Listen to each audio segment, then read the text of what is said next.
think about it, there must be a higher love down in the heart or hidden in the stars above. Without it, life is wasted time. Look inside your heart and I will look inside mine. Things look so bad everywhere. In this whole world, what is fair? We walk blind and we try to see, falling behind what could be. Bring me a higher love. Bring me a higher love. Bring me a higher love. Where's this higher love I've been thinking of? Worlds are turning and we're just hanging on, facing our fear, standing out there alone. Oh, a yearning, and it's real to me. There must be someone who is feeling for me. Things look so bad everywhere. In this whole world, what is fair?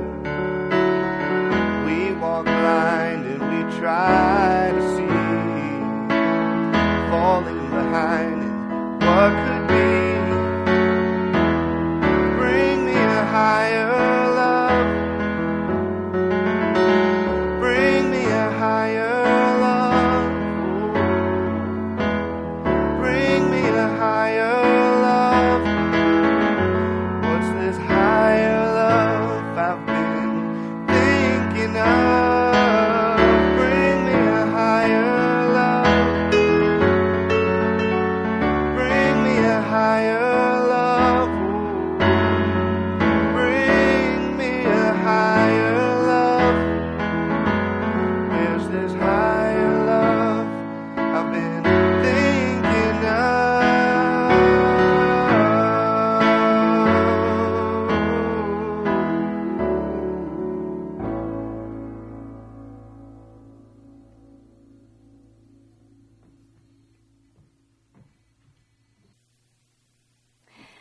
Spirit of life, be present with us in this hour.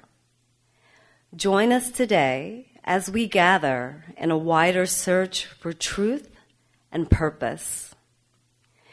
In this quest, may we greet one another with open hearts and minds. May we inspire each other to consider new questions and seek deeper meaning. And may we cultivate wisdom and compassion. Let all who enter this sanctuary see a welcome face, hear a kind word, and find comfort in this community.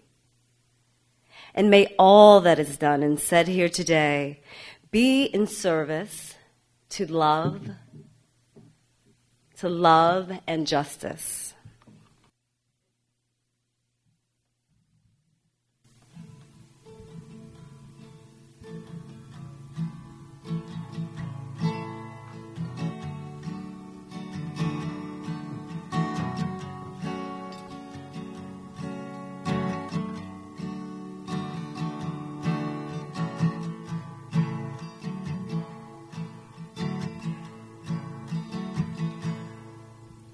I wish upon you grace, I wish upon you peace. I wish for less of what you want and more of what you need. I wish upon you an old life with a heart that stays young. But most of all I wish upon you love. I wish upon you truth when all you feel is doubt. I hope you know that an open mind still knows when to shut things out. I I wish upon you a brave heart that will always rise above. But most of all, I wish upon you love. So as the sun sets and the moon begins to rise, even in the darkness you'll find the light. You'll find the light.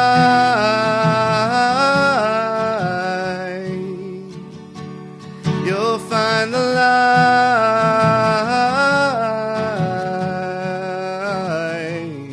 Yeah, even in the darkness you'll find the light.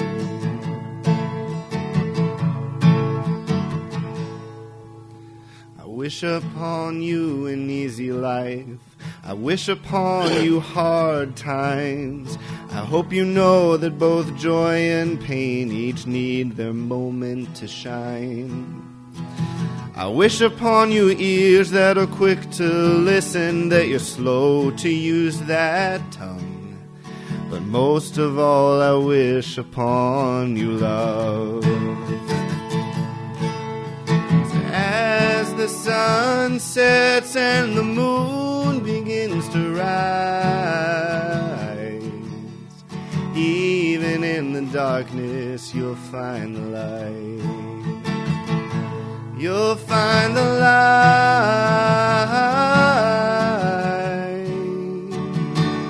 You'll find the light.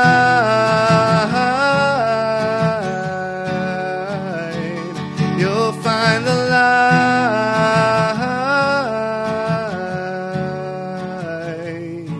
Yeah, even in the darkness, you'll find the light.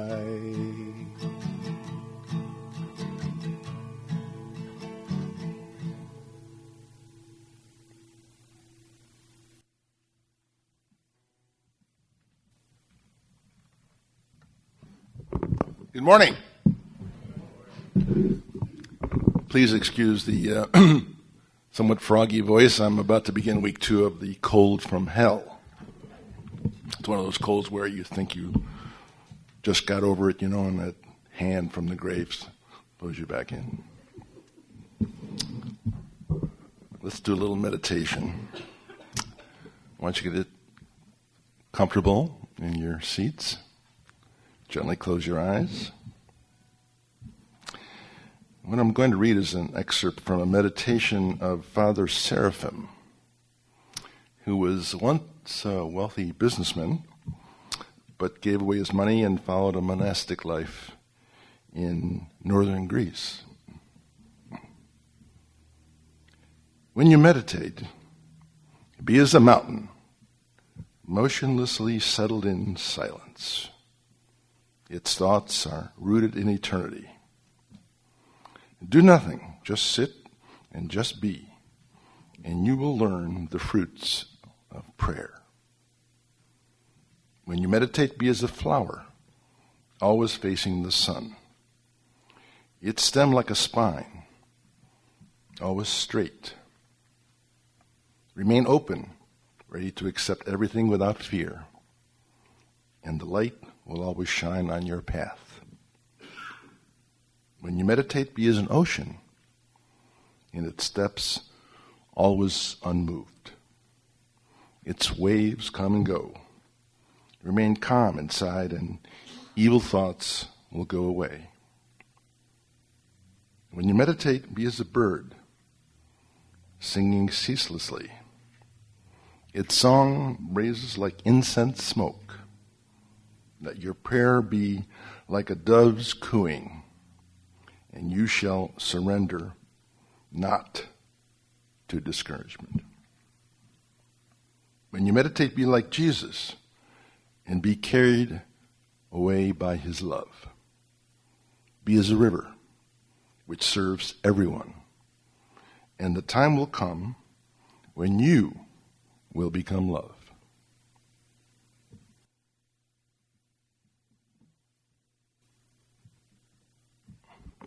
Today's reading comes from the final chapter of Zealot by Reza Aslan. Has anybody read this book? No, we have at least one. Good. It's in the final chapter of the book, and the last two paragraphs wraps up the whole idea of Jesus, who was transformed from what Aslan considers to be a Jewish nationalist into something that was created by the Apostle Paul, Jesus, the Son of God, the resurrected. The destruction of Jerusalem that he refers to took place in 70 A.D. when the Romans regained control of Palestine. Christianity, after the destruction of Jerusalem, was almost exclusively a Gentile religion. It needed a Gentile theology, and that is precisely what Paul provided. The choice between James' vision of a Jewish religion anchored in the law of Moses and derived from a Jewish nationalist who fought against Rome, and Paul's vision of a Roman religion that divorced itself from Jewish provincialism and required nothing for salvation save a belief in Christ, it was not a difficult one for the second and third generations of Jesus' followers to make. 2,000 years later, the Christ of Paul's creation had utterly subsumed the Jesus of history.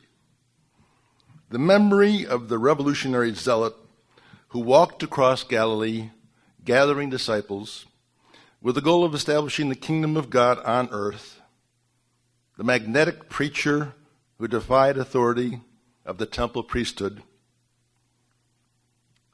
the radical Jewish nationalist who challenged Roman occupation and lost, has been almost completely lost to history.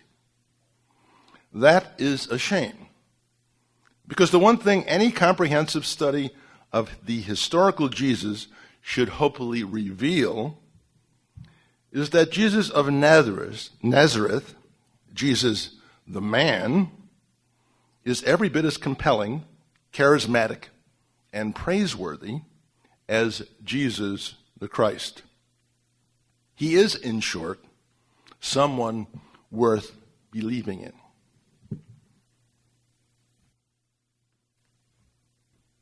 In the early 1960s, there was a quiz show called To Tell the Truth. Anybody remember that? You have to be of a certain age, like 60 plus, to remember that one. Well, on that quiz show, there were 4 celebrity panelists who interviewed 3 people who all claimed to be the same person. And they asked questions of those people, and then they voted as to who they thought was the, let's say, John Doe or Jane Doe. And at the end of the questionings, the host, Bud Collyer, would say, "Will the real Jane Doe please stand up?" And Jane Doe would stand up. Well, if Jesus were the topic of one show, it would be a lot more than 3 guests. And when Bud Collyer said, "Will the real Jesus please stand up?" they would all stand up. Such is the nature of the way we have viewed Jesus over the last 2,000 years. The book I just read from, Zealot by Reza Aslan, gives us another perspective on Jesus. Jesus as put in historical context. What would Jesus have done? What would he have acted like? How were the customs such in Palestine in that era? Aslan was raised as a Muslim and then dabbled in Christianity when he was in school. But the more he read about history and what probably happened, the more he became disenchanted with what the Gospels said. And he then went on to go back to a kind of a secular Muslim lifestyle and began writing books about theology, the Middle East, and history. So he's a pretty serious scholar, and the book he wrote, Zealot, is no Da Vinci Code. Like Aslan, I grew up as a Catholic or a Christian, and I stopped becoming one when I was 18. And I always thought that it was kind of odd that we never talked about Jesus as a person, as an historical figure. We prayed to Jesus, we believed in Jesus, but we didn't study Jesus. Now think about that for a second. Here is a man who is probably, most likely, the most important person of the last 2,000 years. And yet there's nothing in the history books about him. We should be studying this person as a person. We know more about Cleopatra, Alexander the Great, and Julius Caesar than we know about Jesus. Now, many Christians will say, well, we have the Gospels. Well, as Jen pointed out, the Gospels were written decades after Jesus died. And Aslan points out that everything written about Jesus was written after he died. Nothing written by people who knew him. And in addition to that, at least 3 of the Gospels, Matthew, Mark, and John, were not written by Matthew, Mark, and John. They were written by other people. Luke was written by Luke, but Luke was a notorious fabricator of information, according to Aslan. One of the biggest fabrications is a story that Jen mentioned, and that is the nativity story. We all know the story about about Joseph and Mary going from Nazareth to Bethlehem for this census. But there's no record of such a census. And the Romans kept very good records. On top of which, it seems kind of odd to have to go to the place of your birth for a census. I mean, imagine if we took a census here and all of us had to go back to the city of our birth. Kind of crazy, right? But Aslan also points out something that's very interesting. He says, the readers of Luke's gospel, like most people in the ancient world, did not make a sharp distinction between myth and reality. The two were intimately tied together in their spiritual experience.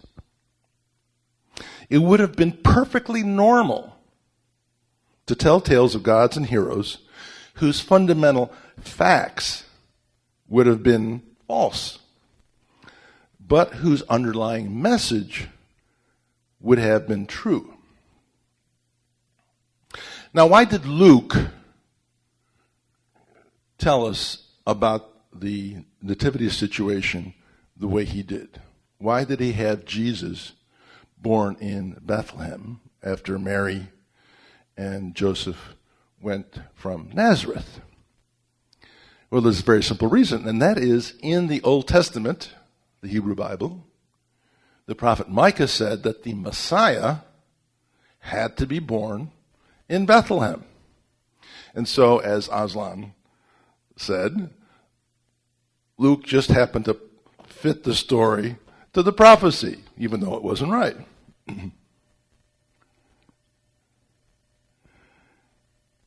One of the most important things that Aslan says is that Jesus was born a Jew, raised as a Jew, and died as a Jew. Now that may not seem so startling to any of us, But most of the time that I was hearing about Jesus as a Catholic, it was not Jesus as a Jew. It was almost as if Jesus sort of sprung up as a Christian. It was not so strange when you consider other fantastic stories like the virgin birth. Aslan also points out that the virgin birth is a story that is common to a lot of religions, that predate Christianity, actually. And there are some people, some religious historians who speculate, Aslan's not one of them, but there are some who speculate that the virgin birth was created to cover what Al Gore might call an inconvenient truth, and that is that Jesus was born out of wedlock. Again, Aslan does not subscribe to that, but some do. It's also interesting that when I was raised as a Catholic, we didn't hear about Jesus' siblings. James, for example, as Aslan notes, was his closest advisor, companion, confidant. And yet we hear almost nothing about James. I did hear recently, and this was very interesting, that the Eastern Orthodox Church reveres James, sort of the patron saint of the Eastern Orthodox, and yet Roman Catholics know very little about James. One of the stories of the way Jesus is portrayed is that he was a kind of a scholar, that he knew the Bible well and was able to quote it chapter and verse, as the saying goes. And yet, 97% of the people in Palestine during that time were illiterate. Only the priests and perhaps physicians and other people like that were educated, but certainly people who were in families that were headed by a carpenter would not have been literate. So Jesus would have only had a rudimentary knowledge of Hebrew and therefore a rudimentary knowledge of the Bible. One of the things I often find interesting is the way Jesus is depicted physically. We've all seen in pictures and in sculptures and on church calendars Jesus with tall and thin and long brown hair, sometimes even lighter than brown, like almost blonde hair, and sometimes even blue eyes. Well, almost nobody looked like that in Palestine 2,000 years ago. Anyone who was born in Palestine, anyway. That kind of description really fits more a movie actor like Max von Sydow in his heyday, who, in fact, portrayed Jesus in a movie. I think it was the greatest story ever told. It would be, Jesus would have been more likely to be shorter, with dark hair, probably black hair, brown eyes, more of a swarthy complexion. He would have looked more like Yasser Arafat than Max von Sydow. So why is the depiction of Jesus more like Max von Sydow in everything that we see than of Yasser Arafat? Well, it was a lot easier to market a character who looked like Max von Sydow than a character who looked like Yasser Arafat, particularly since the converts in early Christianity came from Europe. Very few of the converts in early Christianity actually came from the area in which Jesus lived. Paul, who was the main vanguard of Christianity, went beyond Palestine to preach his gospel. The packaging of Jesus was referred to in a speech that I heard at the UU General Assembly in Charlotte, which was on the 50th anniversary of the merger of Unitarianism and Universalism. It was given by Galen Guengrich, who is the lead minister of All Souls Church in New York. And if you're ever in New York, you should really go to that church. It's on the Upper East Side. I call it the Cadillac of Unitarian churches, but Cadillac probably seems out of place in a Unitarian church, so maybe it's the Volvo of Unitarian churches. Prius, maybe. And Gingrich said this: Jesus as Son of God is a brilliant conceit, wrong-headed but brilliant, and well packaged for individual conscription. The real Jesus, according to Aslan, was not somebody who wanted to create a new religion, but someone who was a nationalist, a revolutionary, if you will, who wanted to do two things. He wanted the Jews to come back to the religion of Moses, from which he thought they had strayed. And there is talk in the New Testament about how the Pharisees were sort of like some of the popes of Rome in their corruption and bureaucracy. The other thing he wanted to do was to throw off the yoke of Roman rule. The title Zealot, the book's title Zealot, refers to actually a group of people who also want to do that, many of whom preceded Jesus, one of whom was called Judas the Galilean. These Jews, writes Aslan, strove to live a life of zeal and unshakable commitment to freeing Israel from foreign rule, and their fervent insistence, even upon death, that they would serve no Lord save the one God. Like Judas, Jesus was a revolutionary. And the Romans, while they accepted people's religion and allowed them to practice their religion, sometimes they even incorporated parts of other religions into their own.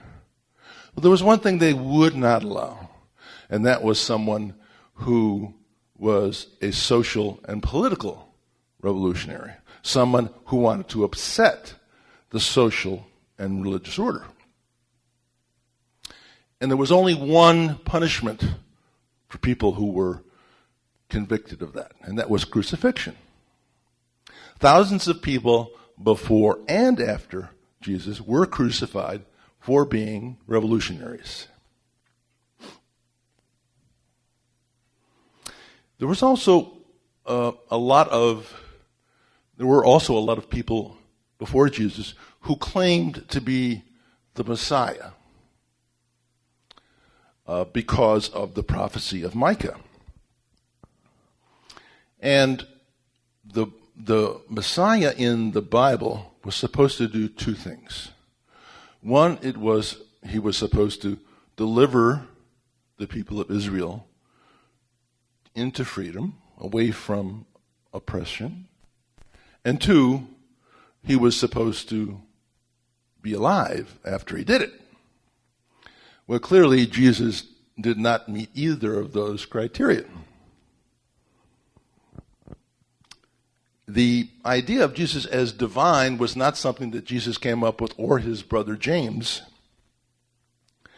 He said, I do not think that I have come to abolish the law of the prophets. I have not come to abolish them, but to fulfill them. So, how did we get the Jesus of today? The Jesus that most of us have heard about for many, many years. Well, in one word, Paul the Apostle.